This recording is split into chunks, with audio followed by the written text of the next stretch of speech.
최근 정부는 탄소 중립 및 친환경차 보급 확대 정책의 일환으로 전기차 보조금을 대폭 확대하는 방향으로 정책을 조정하면서 기존에 지원해왔던 하이브리드 차량에 대한 보조금을 점진적으로 축소하거나 전면 폐지하는 방안을 추진하고 있습니다.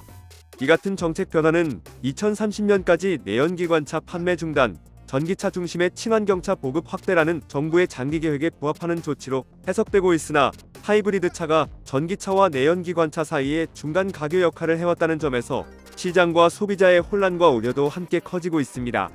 하이브리드 차는 전기 모터와 내연기관을 함께 사용하는 구조로 전기차에 비해 충전 인프라 부담이 없고 장거리 주행에 강점이 있어 아직 전기차 인프라가 충분치 않은 지방이나 출퇴근 거리 긴 소비자에게 실용적인 대안으로 여겨져 왔습니다. 그러나 정부의 보조금 축소 계획에 따라 2024년부터 점차 지원금이 줄어들기 시작해 2026년에는 완전 폐지될 가능성도 제기되고 있습니다. 이로 인해 하이브리드 차의 가격 경쟁력 하락이 불가피해지며 소비자들의 구매 심리가 위축될 가능성이 큽니다. 정부 관계자는 친환경차 보급 확대를 위해 한정된 예산을 전기차에 집중 투자하는 것이 효율적이라며 하이브리드 차 보조금 축소는 전기차 전환 가속화를 위한 불가피한 선택이라고 설명했습니다. 하지만 시장에서는 이 같은 일방적인 보조금 정책 변화가 소비자 선택권을 제한하고 친환경차 전환에 부작용을 초래할 수 있다는 지적도 나오고 있습니다. 하이브리드 차량을 선호하는 소비자들은 이번 보조금 축소 소식에 강한 불만과 실망을 나타내고 있습니다.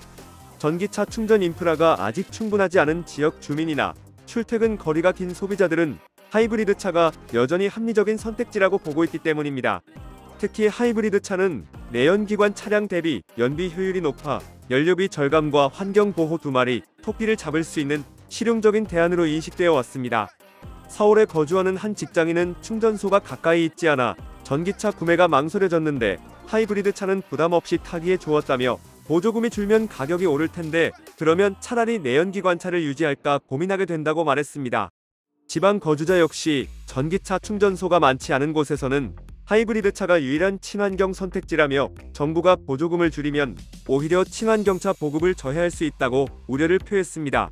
시장 전문가들도 하이브리드 차 보조금 축소가 단기적으로는 정부의 전기차 보급 확대 목표를 돕는 것처럼 보이지만 장기적으로는 친환경차 전환 속도를 저해할 위험이 크다고 분석합니다. 전기차 충전 인프라와 차량 가격이 아직 보급 확대에 장애물이 많은 만큼 하이브리드 차가 가교 역할을 계속해야 한다는 의견이 적지 않습니다. 또한 중고차 시장에도 하강이 예상됩니다. 하이브리드 차 중고차 가격이 하락하고 전기차와 내연기관차 간의 시장 불균형이 심화될 수 있다는 분석입니다. 소비자들이 전기차 구매 부담으로 인해 중고 하이브리드 차 시장에 의존하는 현상이 심화될 수도 있습니다. 국내외 완성차 업체들은 정부의 보조금 정책 변화에 발맞춰 하이브리드 차 중심에서 전기차 중심으로 사업 전략을 재편하는 움직임을 보이고 있습니다. 전기차 신모델 출시를 확대하고 전기차 생산 시설 투자에 적극 나서면서 하이브리드 차에 대한 연구개발과 생산 비중은 점차 줄이고 있습니다. 하지만 완전한 전기차 전환까지는 시간이 필요하다는 점에서 일부 업체는 하이브리드 차 기술 개발을 지속하고 있습니다. 배터리 효율 향상, 모터 성능 개선, 내연기관 엔진 최적화 등을 통한 하이브리드 차의 경쟁력 강화가 목표입니다. 이는 전기차 충전 인프라가 충분치 않은 시장과 고객을 대응하기 위한 현실적인 전략입니다.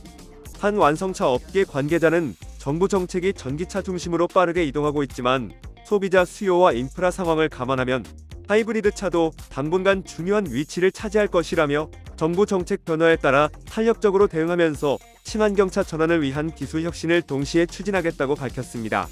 업계는 또한 전기차 보조금 확대에 따른 경쟁 심화에 대비해 가격 경쟁력 강화와 고급화 전략을 병행하는 한편 배터리 소재 공급망 확보와 친환경 생산 공정 개발 등 다양한 과제에 대응하고 있습니다. 이번 하이브리드 차 보조금 축소 논란은 친환경차 전환 정책이 실질적 소비자 수요와 산업 현실을 얼마나 세심하게 고려해야 하는지를 보여주는 대표적인 사례입니다. 정부가 탄소 중립 목표 달성과 전기차 보급 확대를 위해 예산을 집중하는 것은 필수적이지만 한편으로는 소비자의 다양한 상황과 시장의 적응 속도도 충분히 반영해야 한다는 지적입니다. 전문가들은 단순한 보조금 정책뿐 아니라 전기차 충전 인프라 확충, 배터리 기술 혁신, 중고 전기차 시장 활성화, 하이브리드 차 기술 개선 등 종합적인 지원책이 함께 마련돼야 한다고 조언합니다. 특히 지방이나 중장거리 운행이 많은 소비자들을 위한 정책 보완책이 필요하며 소비자의 선택권을 보장하는 유연한 정책 설계가 요구됩니다. 또한 정부와 업계 간 긴밀한 협력과 국민 의견 수렴을 통해 실질적인 지원과 규제 정책을 균형 있게 추진하는 것이 향후 친환경차 전환의 성공 열쇠가 될 전망입니다. 결국 하이브리드차 보조금 축소 논란은 단순히 한 정책의 변경을 넘어 친환경차 전환이라는 대전환기에 다양한 이해관계 조정과 사회적 합의 과정을 반영하는 중요한 이슈임을 시사합니다. 구독과 좋아요 그리고 알림 설정하셔서 매주 자동차에 대한 다양한 설명 들어보시고 설명 영상뿐만 아니라 화물차 계약 영상, 매매 영상 다양하게 있으며 디젤 트럭 어플을 통해 화물차 영업용 번호판 최고가 견적 실시간으로 받을 수 있으니 많은 관심 부탁드립니다. 감사합니다.